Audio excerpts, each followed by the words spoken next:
meeting September 20th, which is a public hearing, but that is to lay out the ground rules, and I don't want people to be confused. Because if you show up the 20th, you're not going to be able to make any public comment. You're just going to be listening to all the rules of how the hearings will proceed and how evidence can be presented and reports and findings and public comments will be received. So as this progresses and as we get closer to the date, we have more information from Swelco. We will share that with our community. So please watch your website, continue to watch your newsletter. And we also have a link to the Swelco website and the 1,000-page application that group submitted. You will find that for your reading pleasure. And yes, that's another document that I have been reading. Quick question, Linda. Yeah. And actually, Chief, since traffic is our major issue, is the PD receiving any information from group or from your village administrators where you have a chance to express your concerns or have your input on traffic resulting from this transfer station? No, we have not. As far as I know, Manager Ellis is a board member of Swelco. I would imagine that our two bids come in that way. Other than that, no, I have not been called by any companies or anything like that. Well, and I can maybe add to that. Grays Lake and the village of Hainesville are sharing the cost, which is actually our second item on the agenda, for a traffic study.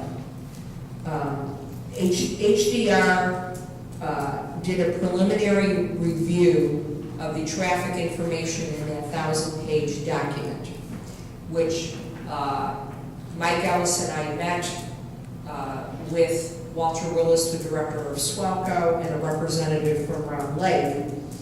And upon reading it, Grays Lake and Hainesville, or I should say I and Mike Ellis, quickly decided that certainly we needed to take this to the next level. What does the next level mean? It means that what group submitted and they call a traffic study isn't as detailed as I would like to see presented to the public. However, when you read the guidelines that the IEPA has provided of what they have to submit as a traffic study, it's pretty open-ended, it's not very well defined. So it puts the burden back on us to ask the questions and provide the data to raise these concerns. So what we're approving tonight is the cost for Grays Lake and Hainesville to jointly do that together with these professionals. And so they will be doing an analysis of what was submitted and putting together data and a presentation that will probably be a PowerPoint that could be shown at the hearings regarding the group traffic study. And that's what we need to show to the chief or anybody on his staff that he can meaningfully make comments on. So I don't think that you would be asked to look at anything until we really have that. So. It's just more of a heads up that this thing may bring a lot of heavy traffic through your community and ours. Yeah, that I think we realized from the very beginning, and you know, looking forward to what we see in the data, and there may be live. I mean, may get to the point where there's live traffic counts. You know, I don't know exactly how far it's going to go. Thank you. So, but we do know it's going to impact us. Yeah.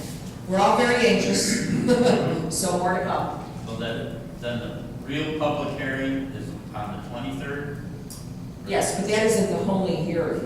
As I understand it, will progress depending, and Jim, maybe you can help me a little bit. Do you know how exactly that moves? I don't have the rest of the dates, but there will be one. Yeah, so there'll be other hearings set. They get a presentation, and based on the questions raised, and what validity or the additional information they deem should be looked at, then that continues to move forward.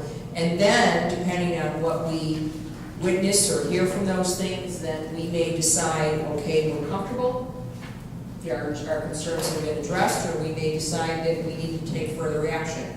And when I say action, what does that mean? Is it simply sending an expert to cite testimony? Is it sending another PowerPoint?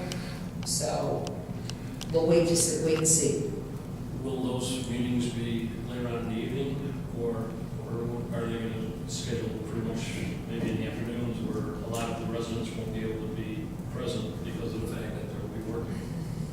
Well, I would think that particularly if these hearings get more drawn out for whatever reason, I would hope that there are comments made about what you just stated and the pressure put on them.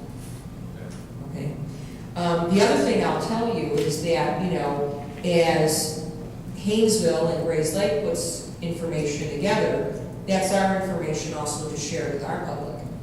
That isn't just information that would be presented at a public hearing, but that would be information that we would provide, whether it be at a board meeting and/or actually placed on our website to build awareness and let residents know. So with that being said, let's move on to item 2 and ask for an approval or motion for approval for expenditure not to exceed $10,000 to HDR Consulting for an analysis, report, and presentation regarding the route traffic study. So moved. Second. Question, Okay? is this 10,000 our share or is this the Our church? share. Our This share. is strictly a vote for expenditure of our funds. Okay. So this is our half. Right now, we know we're in the ballpark of $15,000 to $20,000 to be shared equally between Hainesville and Grays Lake. I put not to exceed 10,000 because this hearing is coming up really quick. How long will it take for them to have this compiled? It'll certainly be ready by the time we have the hearing. Well, what's going to happen is you're going to get probably a draft that'll be shown to Mike and I, and we're going to review it and probably review it with Walter Willis, Director of SWAPO, because also don't forget that SWAPO is going to be speaking on our behalf. They have a background with these types of facilities and negotiations. So we may look at it and say, here's a weak spot, here, whatever, tweak it several times. So when will be the final version, I don't know, but it'll certainly be ready for the hearing. So again, I will keep you informed as things progress. Okay, any further discussion? Roll call? Trustees Dernoski. Aye. Kreis. Aye. Duberstein. Aye. Barrett. Aye. Daly. Aye. And Washington. Aye. Motion carried. Okay, motion for adjournment. So moved. Second. All in favor? Aye. Aye. Meeting adjourned at 8:05.